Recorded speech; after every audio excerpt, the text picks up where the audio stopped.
Let get started with the case scenario number 6. Okay, तो हम case पढ़ने से पहले नीचे चलेंगे एंड नीचे चल के इसका सबसे पहले हम क्वेश्चंस को पढ़ेंगे. ठीक है, important. Given that ABC limited first financial year ended on 31st of March 2024, incorporated on 1st January 2023, what is the last date by which ABC Limited must hold its first annual general meeting? तो जब से इसका 31st मार्च आया ना, तो इसके 9 months के बाद इसको विद इन 9 मंथ्स के विद इन इसको होल्ड करनी पड़ेगी. तो लास्ट डेट कब है? That is 31st of December 2024. Suppose ABC Limited holds its AGM on 15th of December 2024. By when? ये अपनी सब्सिक्वेंट AGM कब तक होल्ड करेगी? तो इसका भी 30th of September 2025 है, क्योंकि हम पढ़ के आए थे कि ये कैसी है इसकी. Now this is the subsequent AGM. और सब्सिक्वेंट AGM क्या पढ़ा था? Held with in 6 months from the end of the financial year. 6 months with in from the end of the financial year, क्योंकि फर्स्ट AGM तो नहीं है, subsequent AGM है, right?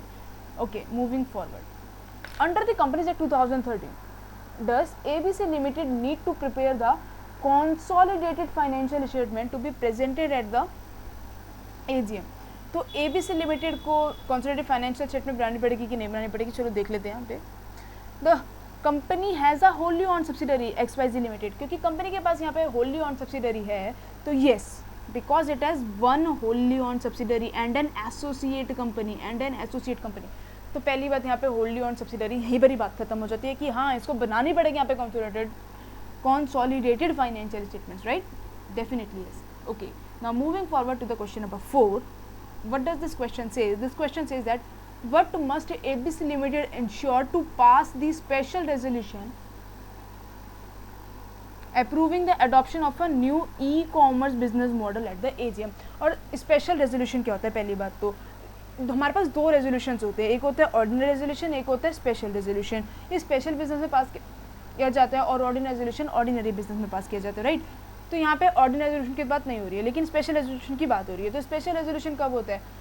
The resolution must state as the special in the notice and the votes in favour must be 3 times the vote against it, क्योंकि ये special resolution है. और मान लो अगर ये ऑर्डिनरी रेजोल्यूशन तो क्या होता? तो vote cast in favour should be more than the vote cast against it. ठीक है, तो जो फेवर में वोट करे गए हैं वो ज़्यादा होनी चाहिए वोट कास्ट अगेंस्ट इट से. ठीक है, जितने भी वोट्स अगेंस्ट में कास्ट हुआ है उसके रिस्पेक्ट में फेवर में ज़्यादा होनी चाहिए. तो हमें यहाँ पे ऑर्डिनरी रेजोल्यूशन पास करना पड़ेगा. लेकिन अगर हम बात करते हैं स्पेशल रेजोल्यूशन की, तो स्पेशल रेजोल्यूशन में तो ये वाली बात है कि vote in favour must be 3 times the votes against it. ठीक है ना. Now the last question, that is question number 5. What does it says? It says under which condition would ABC Limited would be exempt from preparing the consolidated financial statement?